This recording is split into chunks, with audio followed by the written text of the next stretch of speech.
Hello दोस्तों, आप सबका स्वागत है स्पिरिट साइंस क्लासेस में। आज ये हमारा रिवीजन वीडियो है फर्स्ट चैप्टर का, जिसका नाम है क्रॉप प्रोडक्शन एंड मैनेजमेंट। अगर आपने ये चैप्टर पहले कहीं से भी पढ़ा है तभी ये रिवीजन वीडियो देखिए, क्योंकि इसमें मैं बहुत जल्दी से चीज़ों को कवर करूँगा। इसमें जो है वो मैं बहुत डिटेल में जाके अच्छे से आपको बहुत डिटेल में नहीं एक्सप्लेन करूंगा, क्योंकि ये रिवीजन वीडियो है। अगर आपने ये वीडियोस नहीं देखे हैं डिटेल में तो हमारे यूट्यूब चैनल स्पिरिट साइंस के प्लेलिस्ट में ये सारे वीडियो सीक्वेंस में दिए हुए हैं। पहले वो वीडियोस अच्छे से देख लीजिए, उसके बाद ये रिवीजन वीडियो देखिए, क्योंकि जल्दी जल्दी में आप ये देख लोगे और आपको अच्छे से पता नहीं चलेगा तो पीछे जो डाउट्स है वो अराइज हो सकते हैं। इसीलिए पहले उन वीडियो को देखिए जिसमें हमने डिटेल में चीज़ों को एक्सप्लेन किया है। और रिवीजन तो इससे यहाँ से मैं सबका रिवीजन कराऊंगा बहुत जल्दी से। तो चलिए शुरू करते हैं। आज का हमारा जो चैप्टर है उसका नाम है क्रॉप प्रोडक्शन एंड मैनेजमेंट। तो यहाँ पे पहले हमने देखा था कि जो प्लांट होते हैं वो अपना फूड अपने आप अपने अंदर बनाते हैं with the help of photosynthesis procedure. Photosynthesis reaction जो होती है उसमें ये जो लाइट एनर्जी होती है उसमें ये जो प्लांट है उसको केमिकल एनर्जी में कन्वर्ट करते हैं और उस एनर्जी का ये प्लांट यूज करते हैं। और हम जो एनिमल और जो प्लांट होते हैं they are not able to make their food with in themself, they have to consume food from the outside. They are not able to make the food with in themself like the plants. So हम लोग क्या करते हैं, plant पे depend रहते हैं, हम plant को कंज्यूम करते हैं, एनिमल को किल करके उनका जो मीट होता है उसको कंज्यूम करते हैं। और एनिमल के केस में भी यही होता है कि जो वेजिटेरियन एनिमल्स होते हैं वो वेजिटेरियन फूड को कंज्यूम करते हैं और वो नॉन वेजिटेरियन फूड को भी एनिमल्स कंज्यूम करते हैं। तो यहाँ पे एक क्वेश्चन है कि जो एनिमल और जो ह्यूमन है उनको फूड को कंज्यूम करने की ज़रूरत क्या है। तो यहाँ पे हम जो डिफरेंट एक्टिविटीज़ को परफॉर्म करते हैं, जैसे कि मैं यहाँ पे बोल रहा हूँ तो बोलने के लिए, इस हाथ के मूवमेंट के लिए, इन सब चीज़ों के लिए हमें एनर्जी की ज़रूरत होती है। जैसे कि रेस्पिरेशन, जो सांस लेते हैं उसमें भी हमें एनर्जी की जरूरत होती है।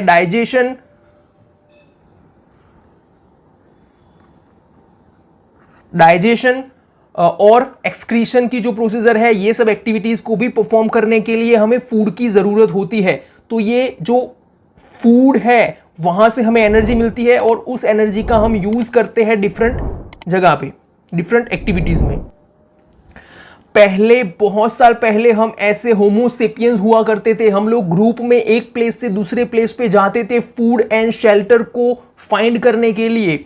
और यहाँ पे हम जो है वो फूड को, रॉ फूड को कंज्यूम करते थे और एनिमल को किल करके उनका जो मीट है वो कंज्यूम करते थे। बट ओवर द टाइम जैसे हमारा ग्रोथ हुआ तो हमें पता चला कि हम इस तरीके से भी फूड को ग्रो कर सकते हैं, फील्ड में फूड को कल्टीवेट कर सकते हैं। और वहां से बर्थ हुआ एग्रीकल्चर का।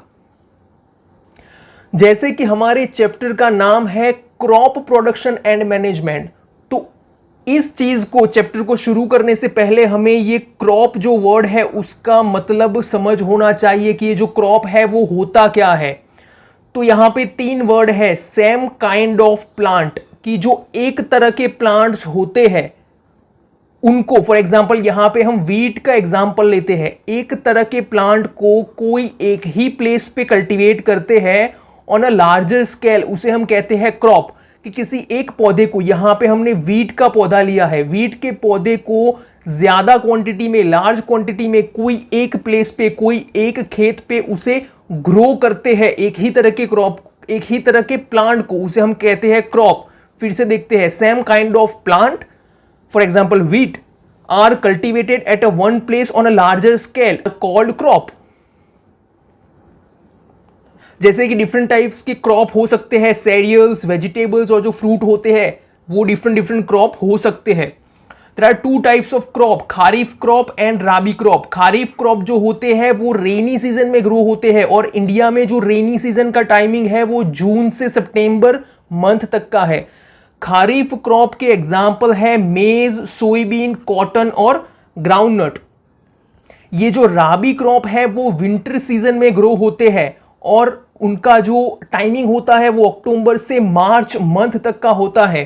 राबी क्रॉप्स के एग्जाम्पल है wheat, gram, P, linseed and mustard.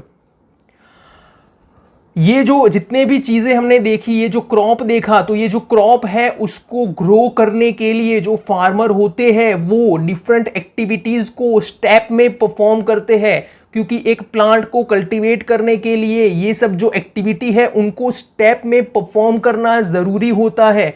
जैसे कि जो फार्मर है वो पहले प्रिपरेशन ऑफ सॉइल को प्रिपेयर करते हैं, उसके बाद उसमें बीज को, जो सीड होता है उसको सॉइल में प्लांट करने का काम करते हैं, उसे हम शोइंग बोलते हैं। एडिंग मैन्योर एंड फर्टिलाइजर, हम उसमें न्यूट्रिएंट को ऐड करते हैं, मैन्योर और फर्टिलाइजर को सॉइल में ऐड करते हैं।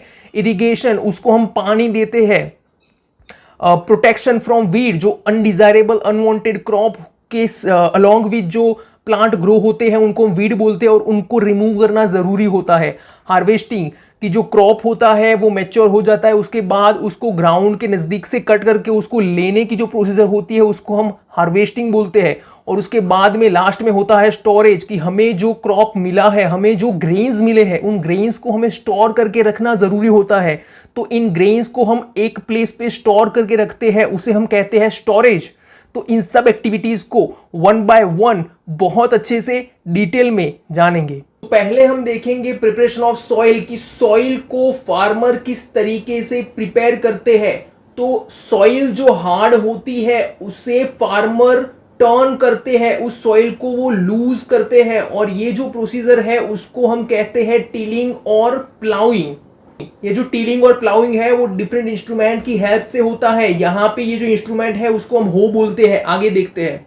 ये जो सॉइल है उसको हमें प्रिपेयर करने की जरूरत क्या है, तो इस जो पिक्चर है इसमें सब जो बेनिफिट्स है सॉइल को लूजन करने के वो हमें मिल जाएगी। कि जब हम सॉइल को लूज करते हैं तो ये जो क्रॉप होते हैं उनके ये जो रूट्स होते हैं वो अच्छे से सॉइल में पेनिट्रेट कर पाते हैं, डीपली अच्छे से पेनिट्रेट कर पाते हैं। ये जो रूट्स होते हैं वो अच्छे से ब्रीथ कर पाते हैं। जो सॉइल में अर्थ वॉर्म्स प्रेजेंट होती है वो अच्छे से उनकी ग्रोथ हो पाती है। सॉइल में जो माइक्रो ऑर्गेनिजम्स होते हैं जो फार्मर फ्रेंडली होते हैं, उन माइक्रो ऑर्गेनिजम्स की ग्रोथ अच्छी होती है। तो इन सब चीज़ों से अल्टीमेटली जो क्रॉप की ग्रोथ है वो अच्छी होती है।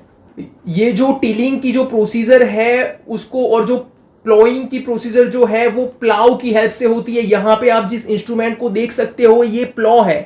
ये जो प्लॉ है वो यहाँ पे इसका जो ये सिरा होता है ये वो सॉइल में यहाँ पे डीप रहता है। ये जो बेल है वो आगे इस तरफ चलता है और ये यहाँ से सॉइल को लूज होती है, सॉइल को लूजन करते हैं। सॉइल को लूजन करने के बाद यहाँ पे सॉइल के बड़े बड़े पत्थर रह जाते हैं, उनको हम बोलते हैं सॉइल क्रम्स। तो ये जो सॉइल क्रम्स है उनको भी ब्रेक करना जरूरी होता है। जो मिट्टी है उसको लेवल में लाने के लिए लेवलर का यूज होता है। ये जो प्लॉ होता है उसके ये डिफरेंट पार्ट्स होते हैं, जैसे कि ये जो पार्ट है वो मेटल का बना हुआ होता है जिसको हम बोलते हैं प्लाउशेयर, जो कि सॉइल के अंदर डीप रहता है और उससे सॉइल लूजन होती है। यहाँ पे ये जो main long rod of would होती है उनको हम बोलते हैं प्लाउ शेफ, और यहाँ पे इस जगह पे इस तरीके से कुछ बीम होते हैं, और ये जो बीम है वो ऐसे जो एनिमल होते हैं उनके यहाँ पे नेक पे रहते हैं, और ये प्लॉ जो है वो सॉइल को लूजन करता है, सॉइल को टीलिंग करता है। ये हो है, हो एक स्ट्रॉन्ग ब्रॉड और बेंट प्लेट होती है उसमें आयरन की। ये जो है स्ट्रॉन्ग ब्रॉड और बेंट प्लेट है जो जिसकी हेल्प से हम सॉइल की डिगिंग करते हैं, सॉइल को हम लूजन करते हैं। ये जो हो है वो हो और जो प्लॉ है वो एक ट्रेडिशनल टूल है, उसकी मदद से हम बहुत पहले प्लॉइंग और टीलिंग करते थे। पर अभी के दिनों में नाउअडेज में हम कल्टीवेटर का यूज करते हैं। ये जो कल्टीवेटर होता है आप यहाँ पे देख सकते हैं, ये जो कल्टीवेटर होता है वो ट्रैक्टर से बंधा होता है। So with the help of tractor, ये जो कल्टीवेटर है उससे हम सॉइल को प्रिपेयर करते हैं, सॉइल को लूजन करते हैं। सेकंड मेथड है शोइंग की। शोइंग प्रोसीजर में हम ये जो सीड होते हैं उसको सॉइल में प्लांट करने का काम करते हैं, पर ये शोइंग की प्रोसीजर को फॉलो करने से पहले गुड क्वालिटी ऑफ सीड्स को सिलेक्ट करना जरूरी होता है। तो ऐसे सीड्स की जो वाटर पे फ्लोट करते हैं वो गुड क्वालिटी ऑफ सीड नहीं होते। तो पहले हमें गुड क्वालिटी ऑफ सीड को सिलेक्ट करना होता है, उसके बाद उसकी शोइंग होती है। ये जो शोइंग होती है इसमें ये ट्रेडिशनल टूल का यूज होता था, जो बहुत पहले यूज होता था। ये जो फार्मर्स है वो इस तरीके से जो फनेल शेप का जो टूल होता है उसका यूज करते हैं। जो सीड है उसको सॉइल में प्लांट करने के लिए, जो कि यहाँ पे 2 और 3 एंड में यहाँ पे एंड होता है, और ये जो है वो यहाँ पे सॉइल में सीड को प्लांट करने का काम करता है। इसी प्रोसीजर को हम बोलते हैं शोइंग, और ये जो है वो ट्रेडिशनल टूल है। नाउअडेज हम सीड ड्रिल का यूज करते हैं। सीड ड्रिल जो है उसमें ये जो प्लेस होता है यहाँ पे सीड प्रेजेंट होते हैं, और ये जो सीड है वो इससे पाइप के थ्रू ये यहाँ पे जो सॉइल होती है वहां पे ये प्लांट होते हैं।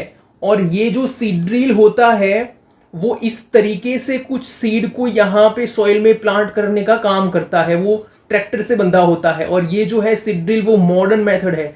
ये जो सीड ड्रिल है उसका एक बेनिफिट भी है कि वो जो है वो सीड को इक्वल डेप्थ और इक्वल डिस्टेंस पे जो सीड है उसको प्लांट करने का काम करता है। तो ये इक्वल डेप्थ और इक्वल डिस्टेंस की जरूरत क्या है, क्योंकि अगर यहाँ पे डिस्टेंस नहीं हुआ, ये जो सीड्स है वो पास हुए, तो वहां से जो क्रॉप है उसकी क्राउडिंग होगी,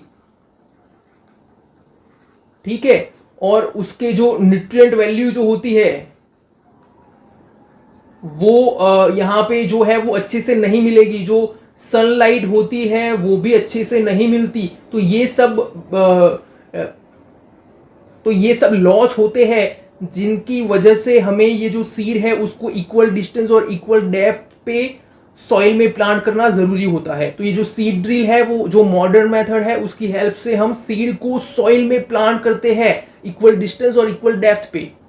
तो अब हम ये थर्ड एक्टिविटी देखते हैं, वो है adding manure and fertiliser. The substance which are added to the soil in the form of nutrient for the healthy growth of plant are called manure and fertiliser.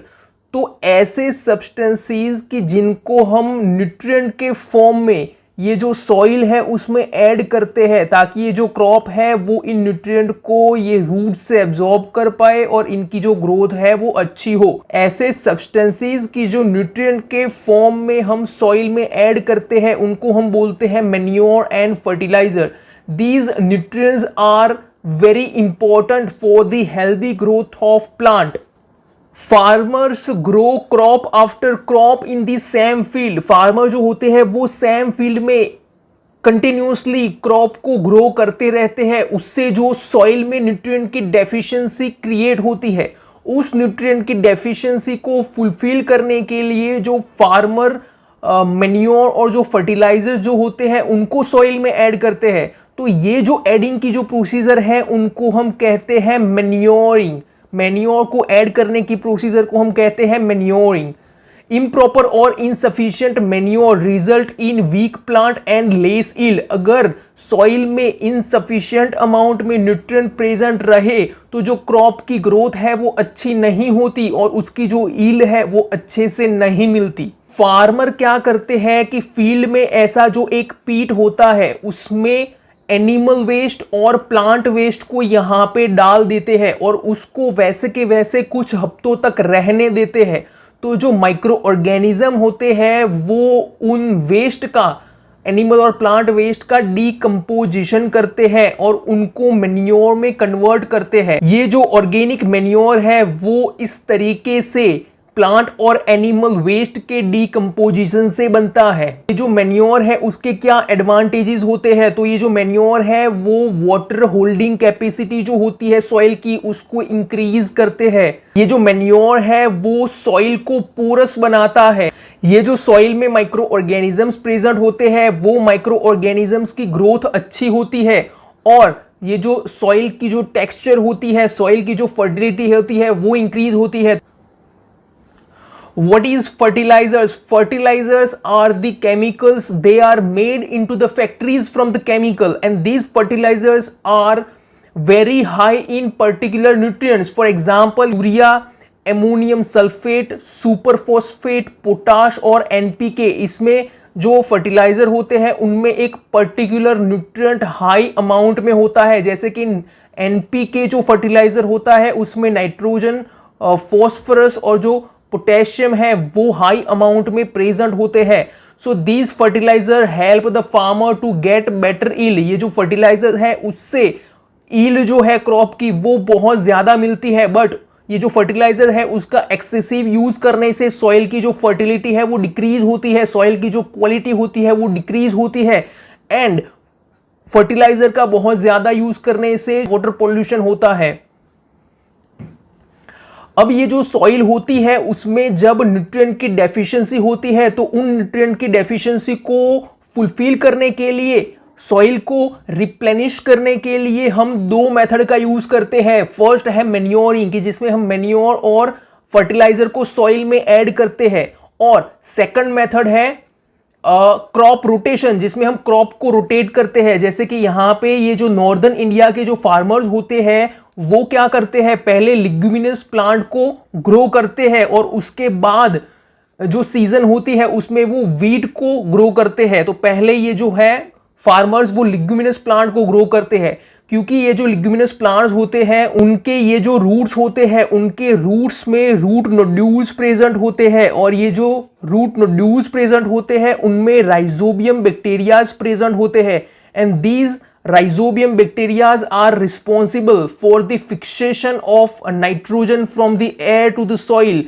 कि फार्मर जो है वो पहले leguminous plant को grow करते हैं ताकि जो राइजोबियम बैक्टीरिया है वो एटमॉस्फेयर में से नाइट्रोजन को सॉइल में एस्टैब्लिश कर पाए, और ये जो नाइट्रोजन है वो सॉइल में एस्टैब्लिश होता है। इस तरीके से सॉइल रिप्लेनिश होती है, और इसके बाद जो फार्मर है वो वीट के क्रॉप को ग्रो करते हैं। तो जो वीट है वो अच्छे से उसको न्यूट्रिएंट मिल पाएगा, ये जो नाइट्रोजन है वो। तो इस तरीके से क्रॉप रोटेट करते हैं हम।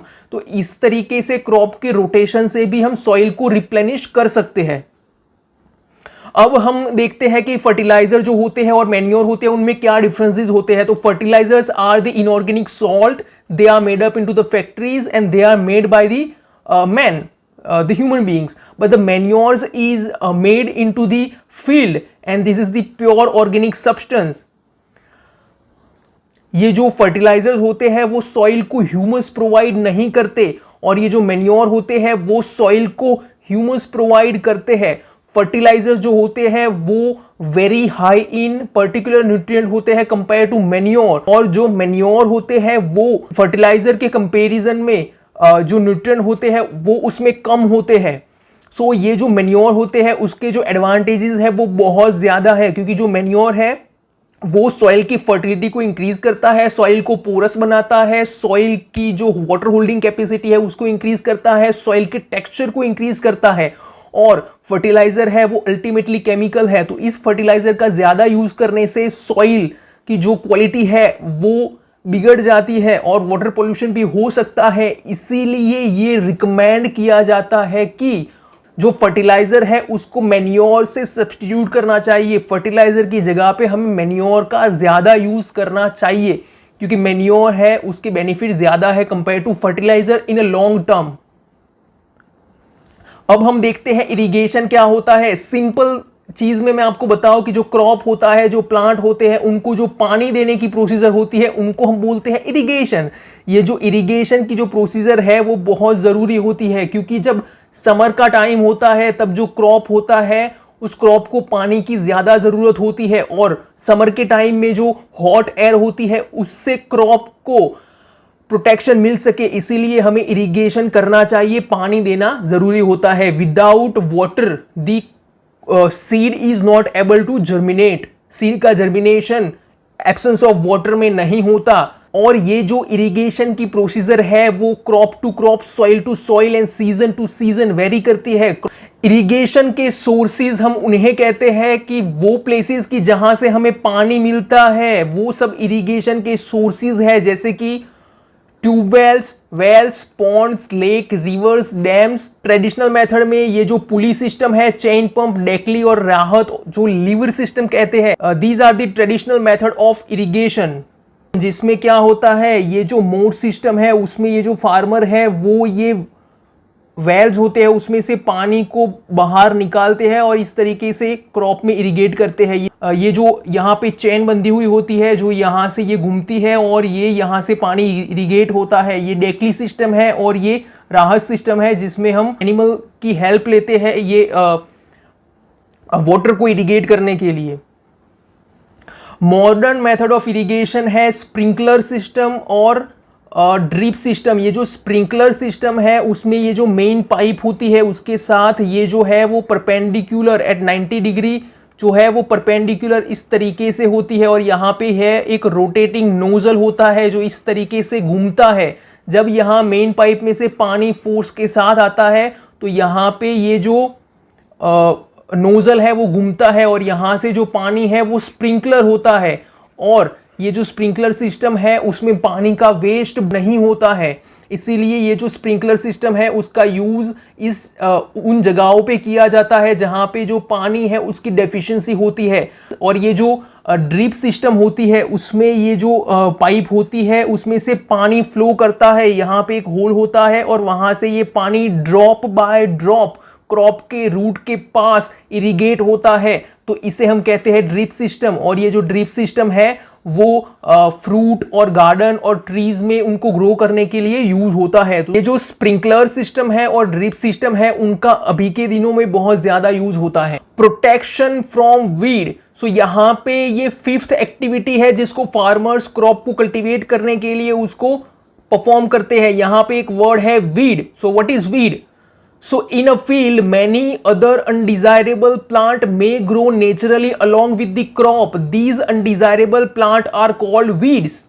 कि जो फील्ड होती है उसमें जो हमने क्रॉप को ग्रो किया है उनके साथ अनडिजायरेबल अनवांटेड जो प्लांट होते हैं वो नेचुरल तरीके से ग्रो हो जाते हैं, तो उनको हम कहते हैं वीड्स की जिनकी ज़रूरत हमें नहीं है, वो नेचुरल तरीके से क्रॉप के साथ फील्ड में ग्रो हो चुके हैं, तो उन्हें हम बोलते हैं वीड। सो ये जो वीड को यहाँ से रिमूव करने की जो प्रोसीजर होती है, ये जो वीड है उसको यहाँ फील्ड में से रिमूव करने की जो प्रोसीजर है उसे हम कहते हैं वीडिंग। ये जो वीडिंग है वो क्यों ज़रूरी है? ये जो वीड है वो क्रॉप के साथ वाटर और न्यूट्रिएंट के लिए कम्पीट करते हैं, और ये कम्पीट ना हो और ये जो वाटर और जो न्यूट्रिएंट है वो सब ये क्रॉप को मिले और उसे न्यूट्रिएंट की डेफिशिएंसी ना हो, that is why we have to remove this weed from the field and this removal process is called weeding. Weeding की 2 प्रोसीजर होती है। फिजिकल प्रोसीजर, फिजिकल जो मेथड होती है उसमें ये जो वीड होता है उसकी हम अप रूटिंग करते हैं कि ये जो वीड होता है उसको रूट के साथ यहाँ फील्ड से रिमूव करते हैं, तो इसे हम कहते हैं अप रूटिंग ऑफ वीड। और cut them close to the ground, कि ये जो वीड होता है उसको यहाँ ग्राउंड के पास से उसको कट कर देते हैं। So these are the physical activity, और यहाँ पे खुरपी का यूज करते हैं हम उसको कट करने के लिए। So this is the physical method.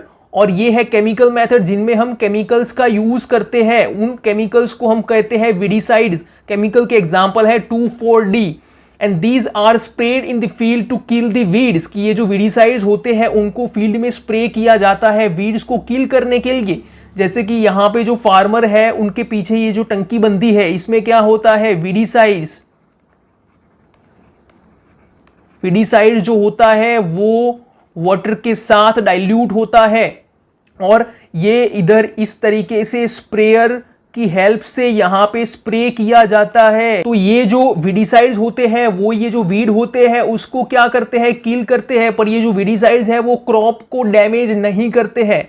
So these weedicides are ultimately chemicals, so the farmers have to protect themselves from these chemicals. So उन्हें ये जो नोज और जो मुंह होता है उसको पीस ऑफ क्लोथ से या मास्क से उनको ढकना चाहिए while spraying this weedicides into the field.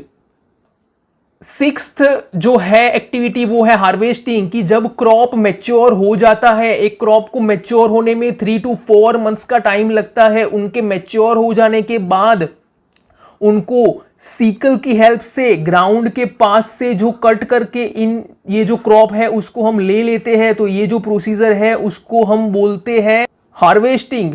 ये जो हार्वेस्टर होते हैं उनका यूज बड़े खेत में किया जाता है क्रॉप के हार्वेस्टिंग के लिए। अब हार्वेस्टिंग तो हो गई, हमारे पास जो मैच्योर क्रॉप है वो आ गए, पर अभी हमारे पास जो क्रॉप है वो किस तरीके से हो गए। हमारे पास जो क्रॉप है वो यहाँ पे ये जो चेफ होते हैं उसके अंदर जो ग्रेन्स है वो प्रेजेंट होते हैं। तो जो चेफ और ग्रेन को सेपरेट करने की जो प्रोसीजर है उसको हम बोलते हैं थ्रेशिंग, और ये जो थ्रेशिंग प्रोसीजर है उसको परफॉर्म करने के लिए थ्रेशर का यूज होता है। ये जो थ्रेशर होते हैं वो चेफ और सीड को सेपरेट करने का काम करते हैं। और जो फार्मर जिनके पास स्मॉल होल्डिंग्स होती है लैंड की, वो विनोइंग मेथड से चेफ और सीड को सेपरेट करते हैं। जैसे कि ये जो फार्मर है वो यहां से ऊपर से सीड और चेफ के मिक्सचर को नीचे डालते हैं इस तरीके से। जब विंड आता है तो ये जो चेफ है वो उसके साथ आगे चले जाते हैं और जो सीड्स है, ग्रेन्स है, वो हमें मिलते हैं। तो इस तरीके से हार्वेस्टिंग और थ्रेशिंग होती है। लास्ट में हमारे पास अब ग्रेन्स आ गए हैं, अब हमें उसको स्टोर करना होता है।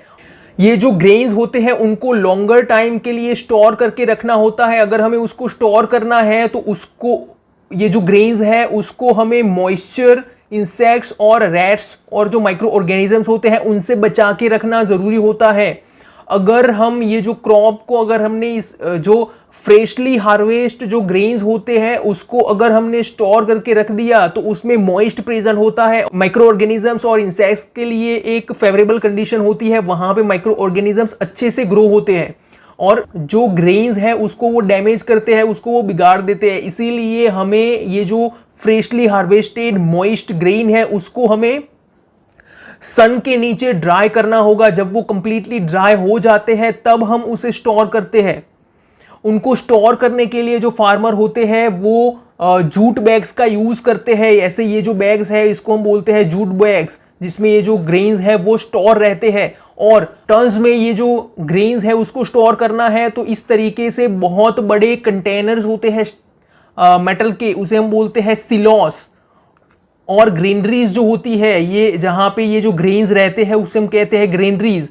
तो वहाँ पे ये जो ग्रेन्स है उसको स्टोर किया जाता है ताकि जो रैट्स और जो इंसेक्ट्स, माइक्रो ऑर्गेनिजम्स होते हैं उससे उनकी प्रोटेक्शन हो पाए। और हम अपने घर पे भी एक मेटेलिक बीन्स जो होते हैं उनमें ये ग्रेन्स को स्टोर करके रखते हैं और उसमें हम जो नीम लीव्स होते हैं वो ऐड करते हैं ताकि उनके ऐड करने से ये जो इंसेक्ट्स है वो वहां पे ग्रो नहीं होते। अब हम लास्ट टॉपिक देख लेते हैं जो है फूड एंड एनिमल। ये जो जिस तरीके से हमने फूड को, जिस तरीके से हमने क्रॉप को ग्रो किया, क्रॉप को ग्रो करने के लिए हमने सेवरल मेथड, सेवरल एक्टिविटीज को स्टेप में परफॉर्म किया, उसी तरीके से बहुत सारे एरियाज में जो लोग हैं वो एनिमल को भी कंज्यूम करते हैं। तो इन एनिमल को भी जहाँ पे उनकी केयर की जाती है, उनको शेल्टर प्रोवाइड करते हैं और उनकी ग्रोथ करते हैं, तो वो प्लेस को हम बोलते हैं एनिमल हस्बेंड्री, जहाँ पे जो एनिमल है उसको इसी तरीके से ग्रो किया जाता है। So thank you so much बच्चों, हमारे साथ बने रहिए स्पिरिट साइंस क्लासेस में। ये एक क्विक रिवीजन था। Thank you so much.